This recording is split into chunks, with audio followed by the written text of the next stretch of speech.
Hi, I'm Frances, and I'm going to talk to you today about is books making us stupid, or what I've found in my study.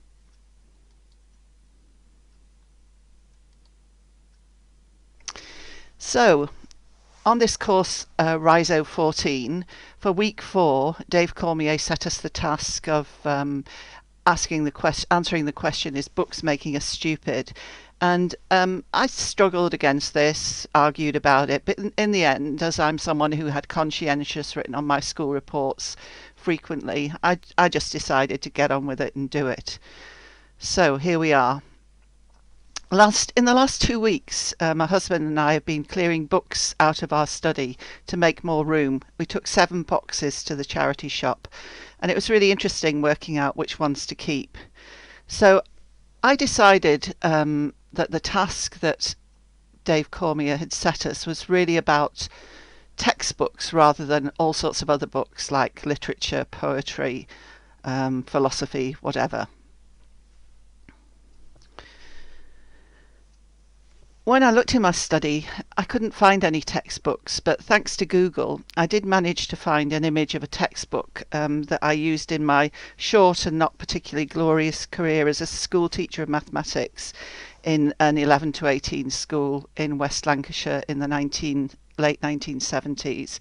Well, did this book make me and the students I was trying to teach with it stupid? Well, maybe a bit, but don't remember much about the book, but I do remember that I was very concerned about things other than the book, like the conversation we had around it in the classrooms and so on.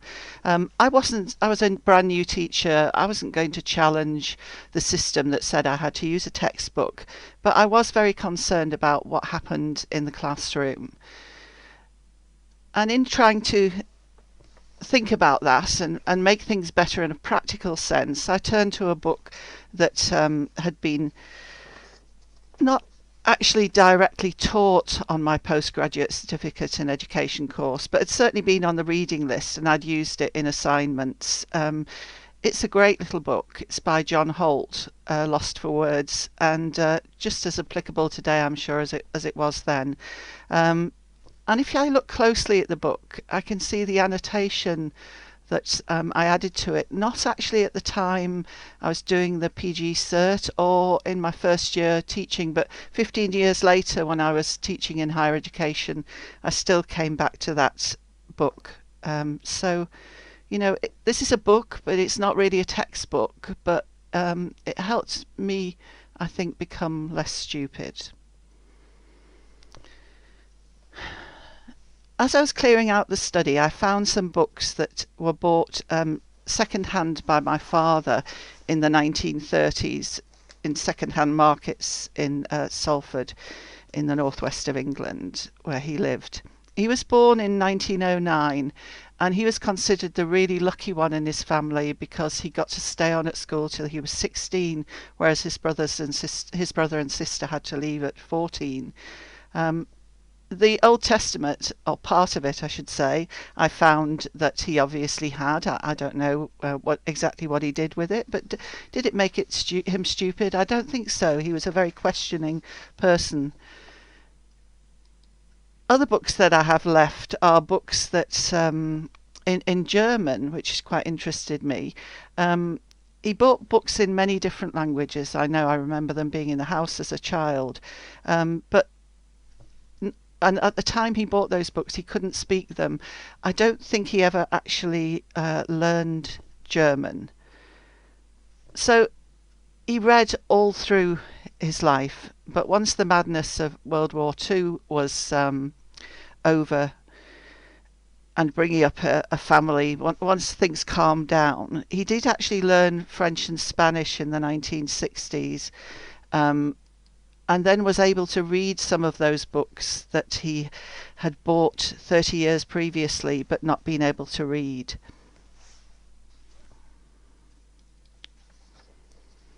Though he attended school as a child and night classes in the 1960s, he was largely self-educated, and I think he learned in abstract and concrete forms, as we all do. But these books that he bought in the 1930s, it seems to me that they signified for him his vision, his aspiration as a knowledge seeker, which went way beyond the time in which he bought the books, but actually a part of his, if we think of his knowledge journey as a rhizome, that they were part of it, even though some of them were perhaps never used in the way intended, and some were not used for many, many years. So this is very poignant for me that he'd written his name and his address and the date. We can see 1935 when he bought that book. And this is, I found this on a Google Street Map. This is the house that he lived in as it is today. So if he'd lived there now, you know, if he was a child in the 21st century, I'm sure he would have been all over the internet like a rash. But did books make him stupid? No, I don't think they did.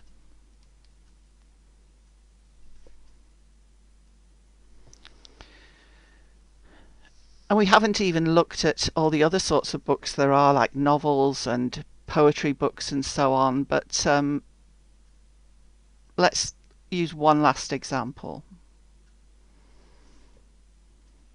On Rhizo 14, I've tried to get to grips with rhizomatic thinking, and even have made a little bit of progress. Even the little bit of progress that I've made has made it worth the struggle. Sometimes Deleuze and Guattari make me feel stupid, but and we've had lots of conversations about ideas, but we found out last week even conversations aren't all plain sailing. It's hard work. So to try to avoid the Deleuze and Guattari book making me feel stupid, I used a reader that I bought. I liked using the print books to help me tackle the ideas and annotating them, putting highlighter in, moving backwards and forwards. But I did also use the electronic version of A Thousand Plateaus to search for ideas and then return to the book. So in my studying here, I'm using print and an ebook. So is books making me stupid? I think the answer to that for me is not if I can help it. I think we're always going to be using books, but of course we'll supplement them with other media these days. So I don't think that books is making us stupid any more than I think that this video is a conversation.